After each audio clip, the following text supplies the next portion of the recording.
In this tale, you'll discover how my husband's powerful boss took advantage of my loneliness.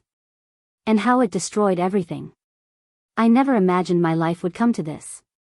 If you had told me a year ago that I'd be sitting here, confessing my darkest mistake, I would have laughed in your face. Before I begin, make sure to subscribe to the channel, because what you're about to hear, it's something that could happen to anyone. The clock on the wall ticked loudly, each second stretching into eternity as I sat at the dining table, staring at the meal I had spent hours preparing. Roast chicken, buttery mashed potatoes, Daniel's favorite. But it sat there untouched, just like the night before, and the night before that. My stomach twisted, not from hunger, but from the growing emptiness inside me. He was late again. I checked my phone, no messages, no missed calls. The silence was deafening. Finally, at nearly midnight, the front door creaked open. Daniel stepped in, his suit slightly wrinkled, his tie loosened. He looked exhausted, but there was no guilt in his eyes. Just indifference. "You didn't have to wait up," he mumbled, barely glancing at me as he set his briefcase down. "I made dinner," I said, my voice barely above a whisper. He sighed, rubbing his temple. "I already ate at the office." "Sorry, I forgot to text." "Forgot. Again." I swallowed hard, forcing a smile. "It's fine." But it wasn't. It hadn't been for a long time. The next day, I found myself standing beside Daniel at his company's corporate event, plastering on a polite smile as he introduced me to colleagues I barely recognized. That's when I met Kofi.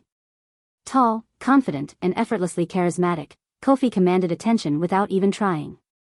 He was Daniel's boss, but unlike my husband, his eyes actually focused when he spoke to me. "Rachel, right?" His deep voice held a warmth that startled me. I nodded. "Yes. It's nice to meet you. You okay?" His question caught me off guard. It was simple, but the way he asked it, like he actually cared, made my breath hitch. I don't know why I said it. Maybe it was the wine, maybe it was the months of silence in my marriage. But the words spilled out before I could stop them. "I just feel so alone sometimes." Kofi held my gaze for a second too long. Then, he smiled. The next morning, my phone buzzed with a message from an unknown number. "Hope you're feeling better today." I stared at the screen, my fingers hovering over the keyboard. Kofi. My heart raced. It was just a text, harmless, right? But something inside me knew this was a step in a direction I shouldn't take. Still, I replied. "Thank you. I appreciate it." That was all. Simple. Polite. But it didn't end there. One message turned into another. Soon, we were texting late into the night. It started with casual check-ins, then inside jokes, shared frustrations, and confessions I never dared to voice. It was easy, too easy. Kofi made me laugh in a way I hadn't in years. He listened. He responded. Unlike Daniel, who had become a shadow in our own home. I'd lie in bed, the glow of my phone screen illuminating my face, as Daniel slept soundly beside me. If he stirred, I'd lock the screen, heart pounding.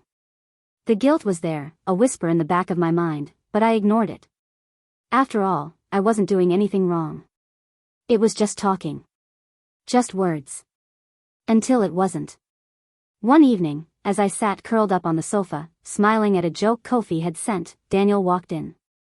I quickly flipped my phone over, my cheeks burning. "What was that?" he asked, frowning. "Just a funny post," I lied, forcing a casual shrug. He stared at me for a moment, then nodded, already distracted by his own thoughts. I exhaled, feeling the weight of something I didn't want to name pressing down on me. A few days later, Kofi's name popped up on my screen again. "Let's grab a coffee." Just friendly. I hesitated. Meeting in person felt different. But after a moment, I typed back, "Okay." The cafe was small and tucked away, nothing fancy. I arrived first, nervously stirring my cappuccino when Kofi walked in. He spotted me instantly, flashing that easy smile. "You came," he said, sliding into the seat across from me. "Of course," I replied, but even I wasn't sure why I had agreed. The conversation flowed effortlessly. He asked about my interests, my dreams, things Daniel hadn't in years. I told myself it was innocent, just two people talking. But deep down, I knew. I was standing on a ledge, and one wrong step could change everything. It happened so quickly, so naturally, that I almost believed it was nothing. Kofi and I were sitting in his car after another long conversation over coffee. The evening air was cool, the streetlights casting soft shadows through the windshield. I turned to say something when his hand reached up, gentle, deliberate, and brushed a loose strand of hair from my face. I froze. For a second, my breath hitched, my body tensed. But I didn't pull away. I should have. I should have laughed it off, shifted back, done anything to break the moment. But I stayed. And Kofi noticed. "You're incredible, Rachel," he murmured. I swallowed hard, shaking my head. "You don't mean that." "But I do." His voice was steady, firm, as if he was stating an undeniable truth. I turned away, fumbling for the door handle, needing air, needing distance. But as I stepped out, I felt something deep in my chest. A warmth. A pull. Something I couldn't name, but I knew it wasn't right. Yet, I still texted him the next morning. That was the beginning. What started as stolen glances and hushed messages turned into something deeper, something dangerous. I told Kofi things I never told Daniel, how I felt invisible in my own home, how every conversation with my husband felt like a routine, not a connection. Kofi listened, really listened, his responses filled with warmth and understanding. "Rachel, you deserve more than this," he said one evening. I sighed. "It's not that simple. Isn't it?" He leaned closer, his voice low, inviting. "You're not happy, Rachel. I see it. I feel it." I didn't respond. I couldn't. Because a part of me knew he was right. And then, it happened. After another late dinner, we stood outside the restaurant, the city lights flickering behind us. Kofi reached for my hand, hesitating for only a moment before pulling me close. His lips met mine, warm, urgent, intoxicating. I gasped, breaking away almost instantly, my mind spinning. I can't," I whispered, stepping back. Kofi's eyes searched mine, but he nodded. "I understand." But did I? I drove home in silence, my heart slamming against my ribs. The taste of his lips still lingered, the heat of his touch burned into my skin. I gripped the steering wheel so tightly my knuckles turned white. As I stepped into the house, Daniel looked up from the sofa. "You're late," he said, frowning. I forced a smile, ignoring the panic rising in my throat. "Just out with an old friend." And just like that, the first lie was born. A lie that would soon unravel everything. I knew I was playing with fire, but I couldn't stop. What started as occasional coffee meetups had turned into something more: secret lunches, late-night calls, whispered confessions. Every time I met Kofi, I promised myself it would be the last. But then my phone would buzz, his name flashing on the screen, and all my resolve would crumble. "Can you meet me?" His texts were always simple, never pushing, but I knew what they meant. And I always said yes. I told myself it wasn't just about the thrill, it was the way he made me feel. Wanted. Seen. Alive. With Daniel, I felt like a shadow. With Kofi, I was a woman again. But I wasn't the only one noticing the change. "Who keeps texting you?" Daniel asked one evening, his tone more curious than accusatory. I glanced at my phone, the message from Kofi still glowing on the screen. I quickly flipped it over. "Just work stuff." Daniel didn't look convinced. His eyes lingered on me for a moment longer than usual before he nodded. "You've been distant lately." I forced a smile. "Just tired." But Daniel wasn't a fool. The lie held for only a few more days. And then, everything fell apart. It happened on a Sunday morning. I had left my phone on the kitchen counter while making coffee. Daniel was sitting nearby, flipping through a newspaper. I barely noticed when my phone buzzed. Until I saw Daniel reach for it. His face changed in an instant. His eyes scanned the screen, his fingers tightening around the phone. His breathing grew heavy. I knew. Before he even spoke, I knew what he had seen. "Who the hell is Kofi?" His voice was low, controlled, but there was something terrifying beneath it. I opened my mouth, but no words came. Can't stop thinking about last night. You're incredible. He read the message aloud, his voice dripping with disbelief. He turned to me, his expression shattered. Rachel, what have you done? I felt my world tilt, my stomach lurching. It's not what you think, not what I think. Daniel's voice rose. You've been sneaking around with my boss?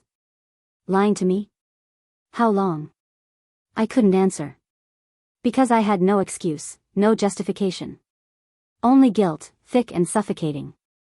And then, just when I thought the worst had come, Kofi delivered the final blow. I called him, desperate, panicked. I need to see you, I pleaded. Kofi sighed, his voice eerily calm. Rachel, it was never real. I blinked. What? I never loved you, he continued. This was just a game. You were too easy. The world around me blurred. It was never about you, Kofi added. It was about Daniel. And now, I got what I wanted. The phone slipped from my hand. Everything was gone. I sat on the cold kitchen floor, my hands trembling as I reached for Daniel's arm. Please, I whispered, my voice breaking. I made a mistake. I wasn't thinking. Daniel pulled away as if my touch burned him. His eyes, once filled with love, now held nothing but devastation. A mistake, he echoed, shaking his head. You didn't just make a mistake, Rachel. You made a choice. Again and again. Tears streamed down my face. I didn't mean to hurt you. But you did. His voice cracked. You destroyed everything. I had never seen Daniel cry before.